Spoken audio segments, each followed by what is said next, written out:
Hello and welcome. I'm Christiane Crawford and I am here with Joanne Dunn, an inductee into the 2006 Marin Women's Hall of Fame in the area of the arts. Welcome, Joanne, and congratulations. Thank you. I wanted to start by asking you if you can tell us where you were born and a little bit about your childhood. All right. How long do you want me to talk? As long as you want. I was born in Mobile, Alabama, because my mother was from Alabama, and her parents thought it proper that I be born in Alabama, as my father was getting ready to go into the ministry in New Jersey, and they really didn't want their first grandchild to be a Yankee. Now, I've already alienated part of our audience. So that's why I was born in Mobile. And then at 1 or 2 months old, I went to New Jersey, and I lived there for about 5 years while Daddy was in the pastorate. He was a Methodist minister. But I really grew up in Kentucky. I'm a Kentucky girl, is what I consider myself, in a little town near Lexington where my father was a professor and a dean. And it was a small church school in Wilmore, Kentucky. And my mother was a teacher too. My mother was a music teacher, and she taught speech. And was your mother a big influence on you deciding to get into the arts? I think so. I think she pushed me on stage at about 2. I'd say she was an influence, yes, huh? Yeah. Yes. When did you develop your own interest in the arts? I know your mom got you on stage at 2, but when did it I sort was of get always, the fire? I sang. My mother sang, and I sang from the time I can remember in little operettas and school productions and trios and choirs and all kinds of things. And I was in school plays. And then I went to Northwestern. I'm a theater major from Northwestern. Tell us about your voyage from Northwestern University to Marin. My first voyage was from Kentucky to Northwestern, which wasn't very far, but 300 miles was a long way then, or 400, whatever it was. And then when I graduated from college, I got married, which so oftentimes happened 50 years ago. And we lived in Louisville, Kentucky, for the first 2 or 3 years. And then my husband accepted a position in California, and I was thrilled. I had been to San Francisco. The first time was when I was 18 with my parents, and I took one look and said, that's for me. So actually, the company that he was going with, their main headquarters, which he was going to run, was in LA. And I said, tell them to move it to San Francisco. And they did. So that's how we got here. And I have loved it. I love the Bay Area. This is one of the garden spots of the world. It truly is. It's got everything. Yeah, I was going to ask you how getting married affected your dreams and aspirations. Well, Northwestern is a very, very competitive theater school. Yes. Very. Yeah. It's big time. And probably maybe our audience will remember Jerry Orbach, who was in Law and Order. Sure. But Jerry also won a Tony Award for Promises, Promises years ago, and he and I were in school together. So that is the caliber of competition you have. And so I really sort of analyzed how much talent I had and how much stick-to-itiveness. You know, half of it's, they say, you know, success is 1/10 inspiration and 9/10 perspiration. Yes. So I fell in love with my husband more than I was in love with the theater. And my parents were not just thrilled with the idea of their baby girl going to New York. You have to remember, this was a long time ago. Yeah, well, and I was brought up in a very proper world, which is a word that you don't often hear anymore.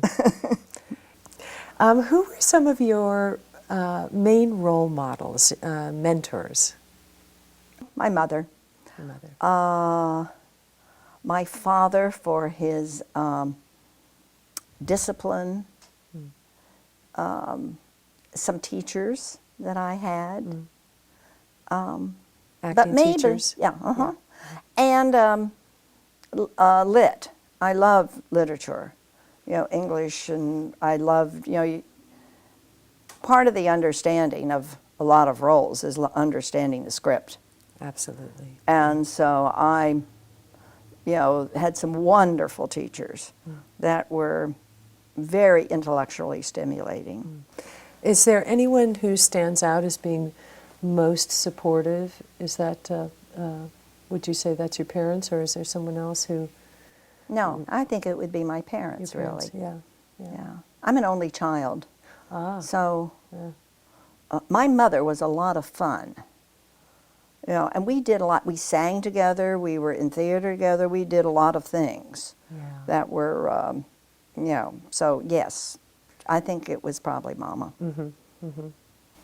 Well, tell me, what were some of your most difficult challenges in life, and how did you overcome them? Well, the thing that I sent you, I said, was one of my most challenges was not being taken for a ditzy blonde. Which is sort of what I look like, I think, or I used to. Well, anyone who's read your bio would never, ever mistake you for a ditzy blonde. But a lot of people don't do that. You just don't roll around saying, here, read this. Yeah. That's But true. I think you have to prove yourself, that you are capable of, and a lot of the things that I've gotten involved in and I've done has just because there was a need and nobody else was maybe doing that.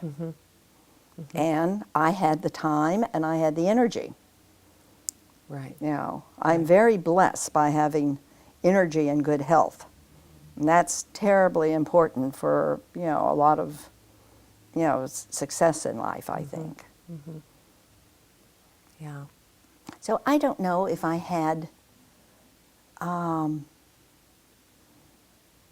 terrible problems to overcome. I mean, I guess, am I lucky or have I been blessed? I like to think I've been blessed. But somehow you had the strength to take those blessings and do something quite extraordinary with your life. Which, Thank you. Yeah.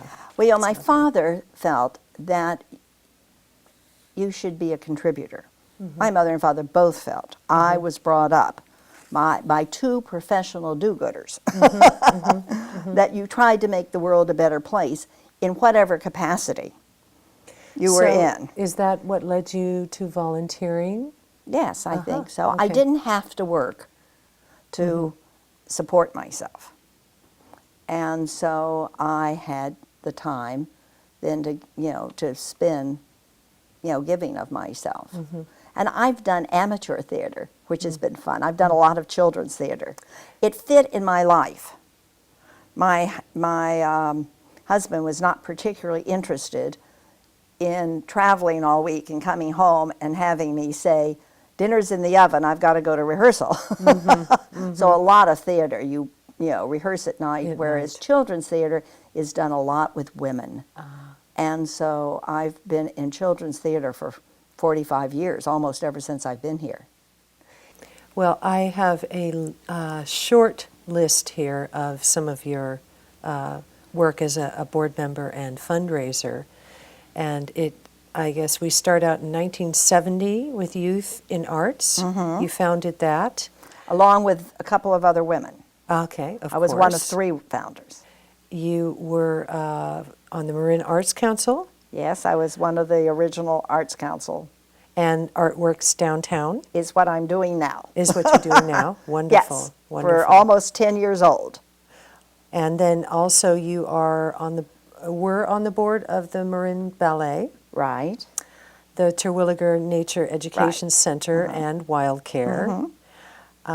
You raised funds to restore the San Francisco Theological Seminary's Montgomery Chapel, a historic Marin building, correct? And then, in addition, you are a board member or fundraiser for Sunny Hills Children's Service, San Domenico School, the Arthritis Foundation, American Lung Association, Guide Dogs for the Blind, Forest Meadows Summer Arts Theater Program, and Marin Charitable Association. Yes. Wow. But that's been over the last 45 years. Yeah, I well. didn't do it all at one time. Oh, okay, all right. And talk about your experience with youth in arts. Well, I don't know, 45 years ago, I guess, is when Youth and Arts started. Everything was sort of 45. I think that's when I got rolling here. But the auditorium was built.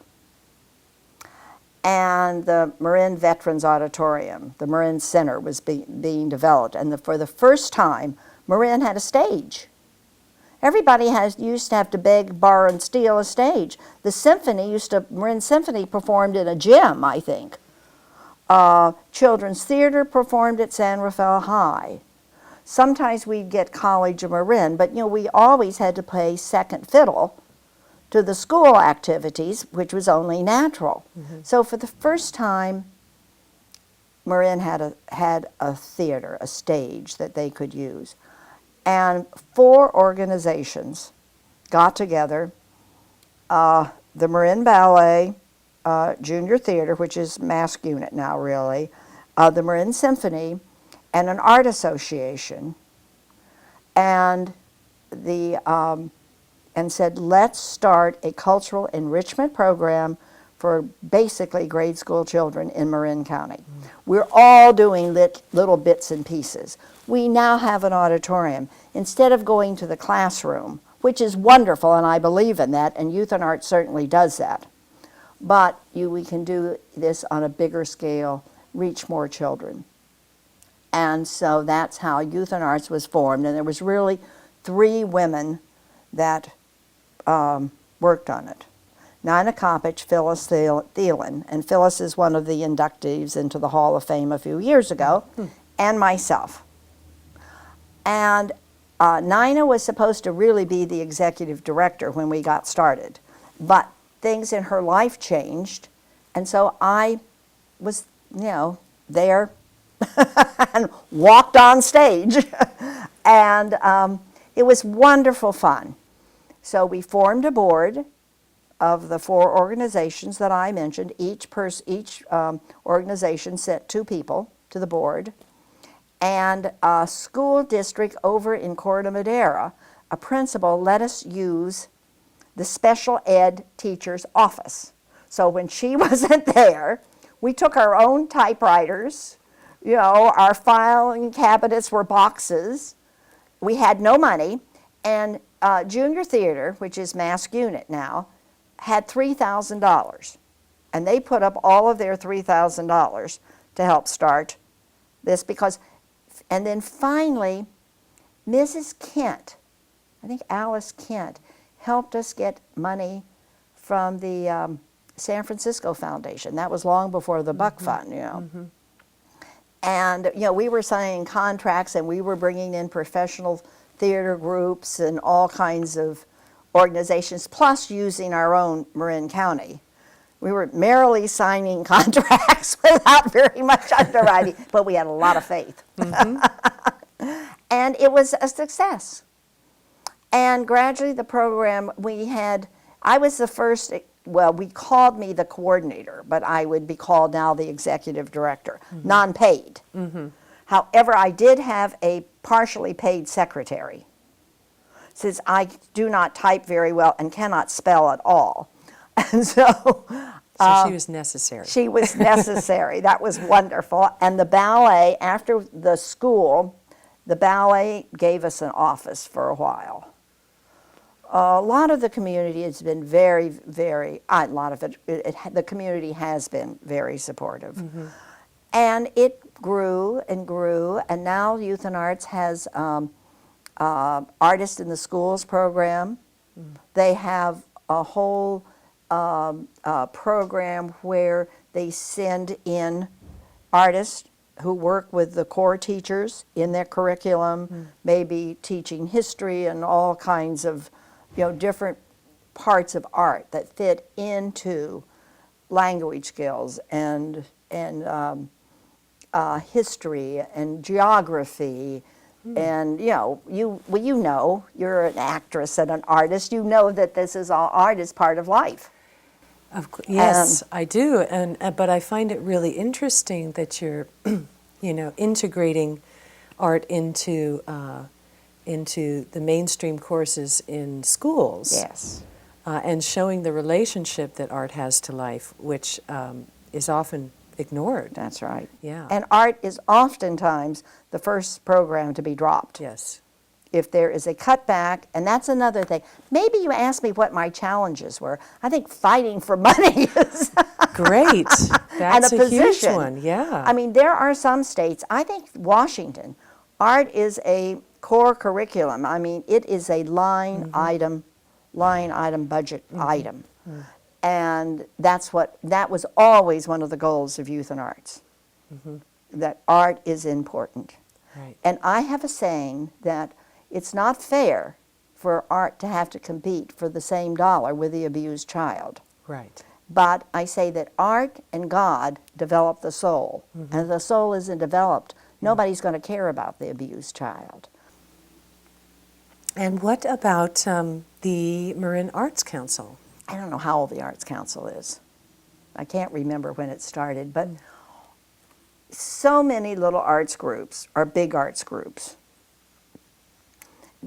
They really didn't know how to work together. Youth and Arts was sort of the first of 4 arts groups really getting together and working together. And so many arts groups were protective of their list of people who might be funders. And the Arts Council, and of course there's arts councils, there's the California Arts Council, and a lot of arts councils are county supported. Their offices are, in the county, and they are county supported, the tax dollar, but not Marin's. Marin's was started and it had to be self-funding. And the goal was to help create cooperation among all of the arts groups, to promote art, to help the groups that are, whatever they're endeavoring to do, to help individual artists.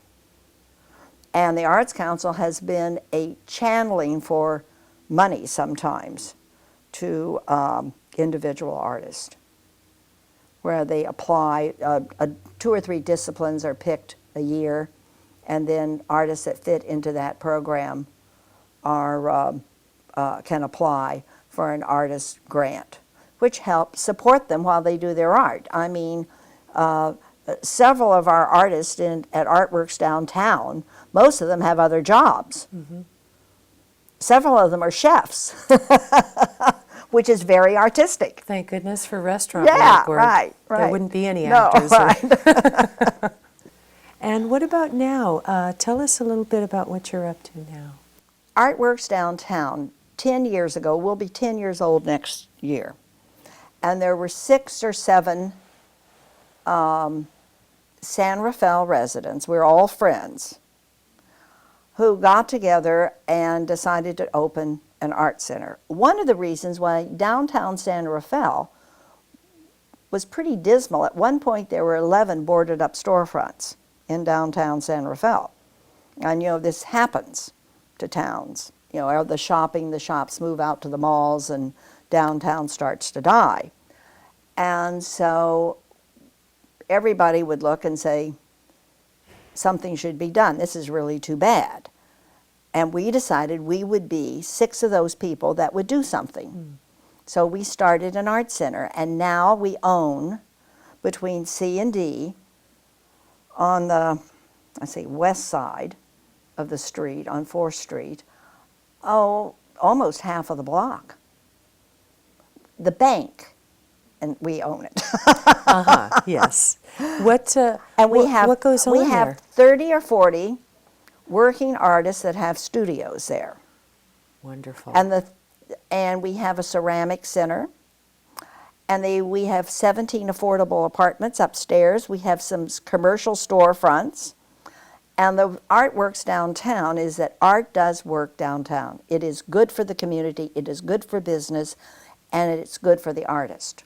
So we're not open on Sunday or Monday, but most days you can walk in. We have a gallery that has shows, not particularly our artist, but shows that are juried. We have an arts committee, and we have about 6 or 7 different shows, and they last about a month or 6 weeks. And they may be watercolors. Right now we've got bicycles. We have bicycles that have been done as pieces of art. They're like sculpture, but they work. And so we have the gallery, and you can go in and walk through and see artists working. We have photography, we have many different medias of, painting, pastel, watercolor, oil. We have ceramicists. We have all kinds of different artists. Writers, of course, they generally have their door closed, but there's glass doors, and we have sculpture, and we have a studio downstairs. One of our artists she calls it art workout, I believe. Anybody that wants to paint can just take their stuff and go, and for a very nominal fee, you can go and work in this pretty big studio, and she will help you. She will give you instruction. She teaches at College of Marin, too. So it's another way of her, she's a professional artist that makes her living, with her art. And so anyone can call Artworks downtown and ask about that? Yes. And come on in and do some work in the studio? Yeah. Wonderful. And some of the other artists do teach. The ceramicist, the woman that runs the ceramicist center, is just marvelous. She is just so creative. She has lots of classes for children. So she has adult classes and classes for children. Are they there at the center? Or yes. We have kilns. It's quite an interesting place. So the original board members now are gradually retiring.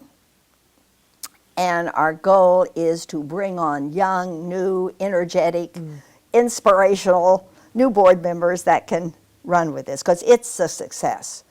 But we need to get a little more money to pay off a little bit more of the mortgage. Right.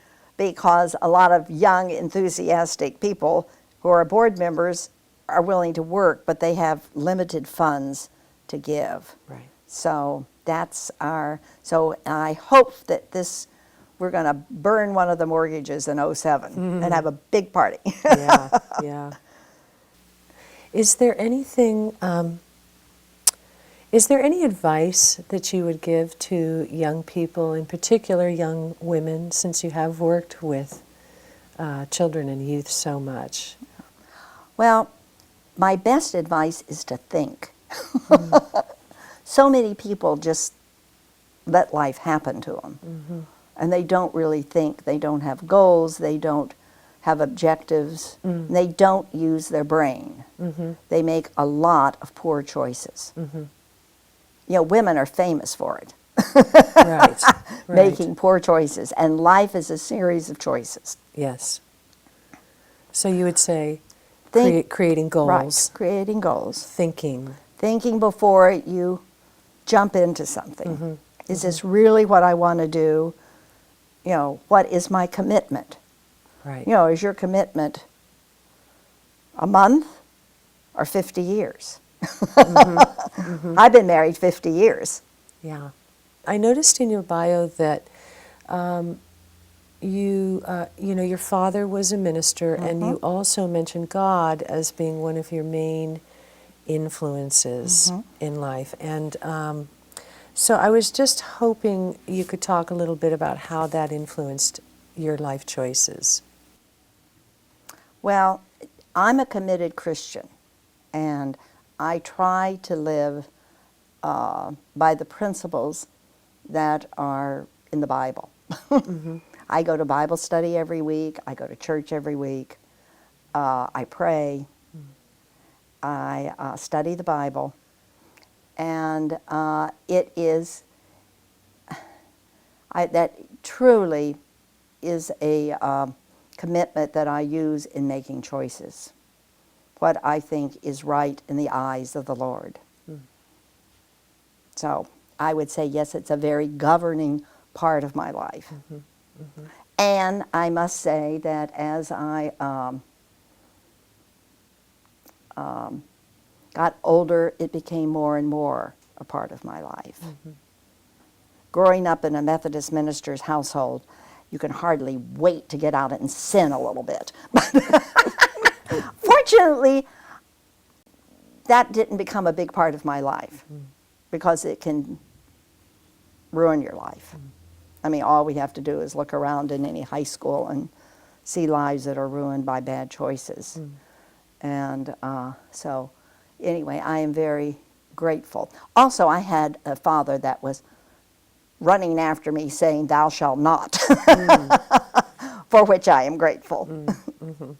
And what about your future? What are your plans? I want to do a few more trips that I consider sort of hard travel. And I don't know. I have been approached to be on another couple of boards. I don't know whether there's always needs for somebody that will produce a fundraiser.